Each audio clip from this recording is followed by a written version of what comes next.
Shalom à tous et à toutes. On va parler aujourd'hui de la mitzvah de lire le Shema Israël. Comme c'est écrit, Ouf shorbecha, ouf kumecha, à ton coucher, à ton lever. De là, on apprend qu'on a une mitzvah de la Torah de lire le Shema le matin jusqu'à la 3e heure après le lever du soleil et le soir après la sortie des 3 étoiles, sachant que le Shema qu'on récite avant de dormir n'a rien à voir, c'est pour nous protéger des mazikim, des démons et de toutes les forces impures de la nuit. À quoi doit-on penser lorsqu'on récite le Shema Israël? Alors première chose, comme c'est ramené dans le Shulchan Aruch, dit le Shulchan Aruch, quand on lit le Shema, on doit lire Behema ou Beira, avec la crainte, avec la peur, avec la conscience qu'on se tient devant le maître du monde. Alors on doit faire attention, il y a plusieurs kavanotes, plusieurs intentions, mais on a 2 qui sont indispensables pour pouvoir réaliser la mitzvah. Alors d'abord, je vais vous parler de la première phrase, c'est le plus important. Shema Israël Hashem Elokenu Hashem Echad avec Baruch Shem Kevod Marchuto L'Olam Vaed.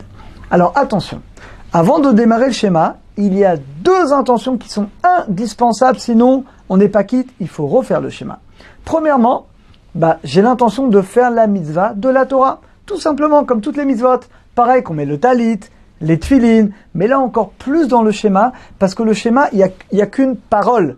Les tfilines, j'ai un acte. Quand je mange la matzah, j'ai un profit. Donc dans ces mitzvot-là, il y en a qui disent que même si on n'a pas pensé à ça, le fait que je fasse un acte, c'est bon. Mais là, il n'y a pas d'acte. Le schéma, c'est qu'une parole. Donc je dois impérativement, c'est pour ça que c'est bien de s'arrêter un petit peu, quelques secondes avant de faire de réciter le Shema Israël, et de penser, voilà, je pense que je vais m'acquitter de la mitzvah positive de la Torah, du Shema Israël. Mais il y a une deuxième intention qui est encore plus importante. Je prends sur moi, j'accepte sur moi la royauté divine. Ce qu'on appelle Kabbalat Ol Malchut Shamaim. Et ça, c'est fondamental. Le sens du schéma, c'est je prends sur moi la royauté divine. Et évidemment, la suite, c'est déjà dans la suite du schéma, la Torah et les 613 mitzvot.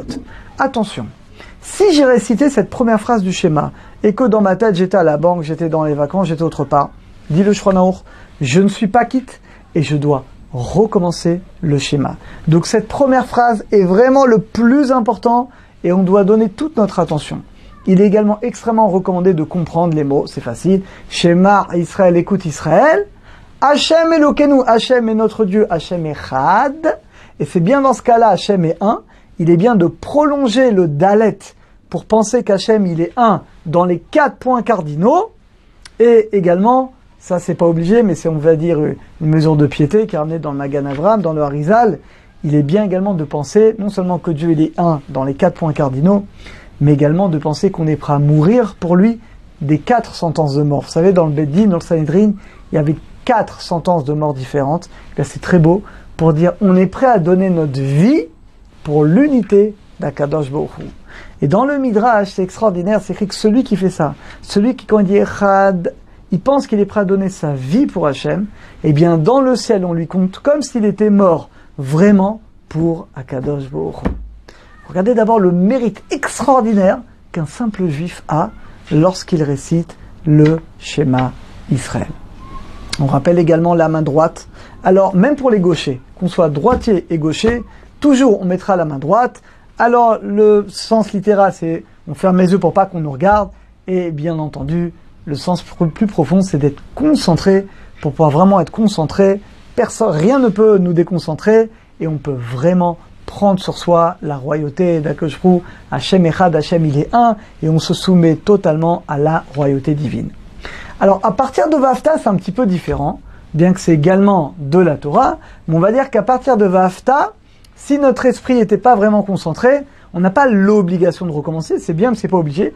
L'obligation de recommencer est uniquement pour la première phrase. Donc on répète, quand on lit le Shema Israël, 2 kavanotes qui sont indispensables. Premièrement, je pense que je fais la mitzvah de la Torah.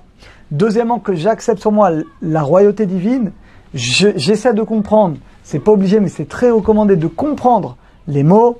Et là, on fait la mitzvah de la meilleure manière. Et Echad, je pense qu'Hachem, il est un dans les 4 points cardinaux, que je suis prêt à mourir des 4 sentences de mort. On va finir par une petite histoire, parce que d'où vient cette phrase Shema Israël, et d'où vient surtout Baruch Shem Kevod. Vous savez que cette phrase, Baruch Shem Kevod Marchuto L'Olam Vaed, n'est pas écrite dans la Torah. Shema Israël, oui, c'est écrit, mais pas Baruch Shem. Pourquoi? Alors le Midrash raconte que Yaakov Avinu, Parashat Vaïchi, il a voulu dévoiler la fin des temps à ses enfants. et la présence divine l'a quitté. Il a dit peut-être, il y a un de vous qui est rachat. Et là, qu'est-ce qu'ils ont dit les enfants? Shema Israël. C'est qui Israël? C'est Yaakov Avinu, qui s'appelle Israël. Hashem Elokeinu Hashem Echad. De même qu'Hashem est un dans ton cœur, dans notre cœur également, il est un. Et là, il a été rassuré, Yaakov, que ses 12 fils sont des tzadikim. Et qu'est-ce qu'il a dit Yaakov Avinu? Baruch Shem Kevon Machuto Lamed. Que soit béni le nom d'Hashem, son nom glorieux pour l'éternité. C'est la traduction en araméen de Itkadal Vitkadash Shemeraba. Que le nom d'Hachem soit grandi à jamais. Alors qu'on ait le mérite de sanctifier le nom d'Hachem et de bien faire Bezat Hachem avec amour, avec crainte, cette mitzvah du Shema Israël. À très bientôt, à tous, à toutes. La ligne d'écoute Torah Box, c'est une équipe de thérapeutes et coachs bénévoles à votre disposition chaque jour pour vous écouter et vous aider à surmonter votre difficulté. Problèmes de couple, solitude, dépression, violence, harcèlement. Vous n'êtes plus seul, nous sommes là. La ligne d'écoute Torah Box, un service unique, gratuit pour vous. Depuis la France au 01 80 20 5000 et en Israël au 02 37 41 515.